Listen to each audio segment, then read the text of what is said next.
ada satu tesis yang menurut saya menarik, bahwa gambaran atau isi keyakinan kita tentang Tuhan itu menunjukkan tingkat kesadaran beragama kita. Ini satu tesis dari ranah psikologi agama. Jadi setiap orang kan dia sadar apa tidak itu punya gambaran tentang Tuhan. Dia punya konsep, punya kesan sendiri tentang Tuhan. Dan disitulah letak kesadaran keberagamaannya. Kalau pakai bahasane apa yang pakai asar hadis ya, ana indadzonni abdi, aku sesuai sangkaan hambaku. Atau kalau pakai kata-katanya Yesus ya, as a man thinks, so is he. Sebagaimana pikirannya manusia, seperti itulah Tuhan. Jadi konsep kita tentang Tuhan ini menunjukkan tingkat kesadaran keberagamaan kita. Orang yang menganggap Tuhan itu maha adil, maha penyiksa, maha detail, maha tahu, itu mungkin nanti gaya hidupnya berbeda dengan orang yang menganggap Tuhan maha penyayang, maha pemaaf, maha pemurah. Itu mesti gaya hidupnya beda. Jadi kesadaranmu tentang Tuhan, gambaranmu tentang Tuhan itu menentukan kesadaranmu beragama. Nah, maka setiap konsep ketuhanan kita gali ini membawa pada kesadaran di level apa. Termasuk pandangan-pandangan emanasi ini. Emanasi itu kan berawal dari kegelisahannya para filosof tentang creatio ex nihilo sebagaimana digambarkan oleh para ulama sebelumnya. Ini tidak memuaskan secara rasional. Creatio ex nihilo itu kan menciptakan bayangannya kayak tukang sulap itu kan, tiba-tiba barangnya ada. Nah, itu tidak memuaskan secara rasional. Maka para tokoh filosof mencoba ini gimana caranya biar rasional. Lahirlah emanasi itu kan. Saya sering menganalogikan karena biasanya kalau dijelaskan apa adanya susah. Biasanya saya analogikan, bayangkan seperti kita saja.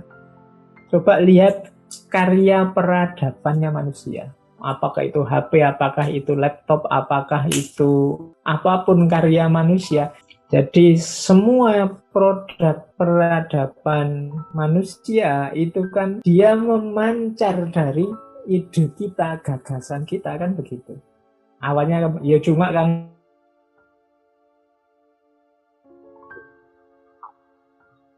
mohon maaf, putus lagi. Kalau teman-teman tidak dengar suara saya, memang jaringan di sini agak putus, agak putus.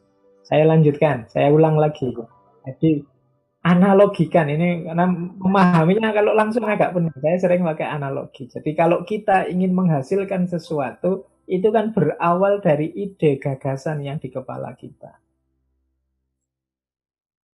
Ada gagasan gimana caranya biar mudah kita minum, lahirlah ide tentang gelas, kemudian kita upayakan dengan segala macam teknologi, lahirlah gelas. Nah, ini mungkin yang jadi bahan analoginya, cara berpikirnya para tokoh emanasi. Loh, penciptaan alam itu semacam itu. Tapi karena Tuhan tidak seperti kita. Tuhan itu kan kalau di kita kun fayakun. Apa yang dipikiran Tuhan ya lahir sudah. Tidak butuh proses jelimet seperti kalau kita ingin menghasilkan sesuatu. Jadi makanya nanti ada kritiknya Fakhruddin Ar-Razi pada Ibnu Sina. Loh kok Ibnu Sina ini emanasi juga gagasannya menyamakan antara pengetahuan Tuhan dengan kehendak Tuhan. Tapi ya kalau versinya Ibnu Sina ya kalau di Tuhan itu ya kehendak sama pengetahuan itu ya sudah jadi satu. Jadi itu logikanya kenapa modelnya emanasi, melimpah dari diri Tuhan. Loh, kenapa kok melimpahnya dari diri Tuhan? Itu kan judulnya Tuhan yang berpikir. Kok Tuhan berpikir tentang dirinya sendiri? Loh, ya karena memang awal penciptaan masih belum ada apapun. maka Tuhan berpikir tentang dirinya. Hasilnya pikiran itu nanti melimpah ya. Melimpah itu kan teman-teman tetap membayangkannya kan secara analogis dengan sesuatu barang kayak air yang tumpah kan begitu. Melimpah. Itu maksudnya ya keluar dari diri Tuhan.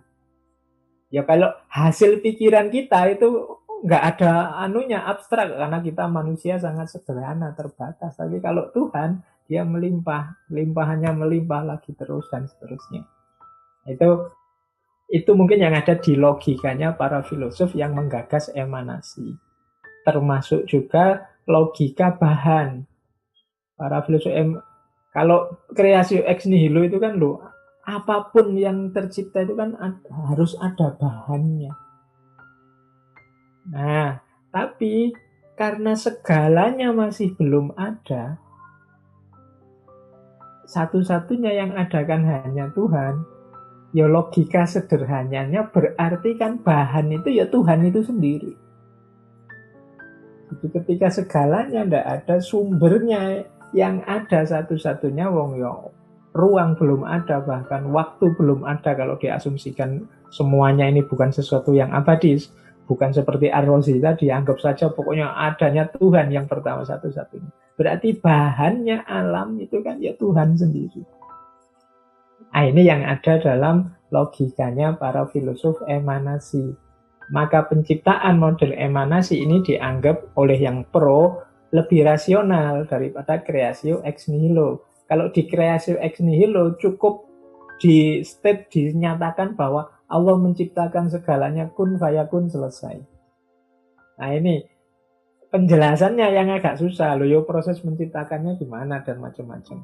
Itu nanti sebenarnya akan menarik kalau teman-teman nyambung dengan ya teori-teori kosmologi, teori-teori biologi tentang penciptaan alam semesta.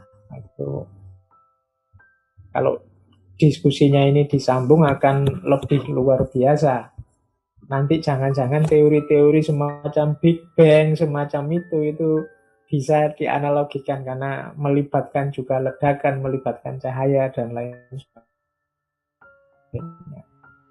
Itu jadi menurut saya kesadaran diskusi juga dari mana sih asalnya gagasan-gagasan para filosof tentang Tuhan ini.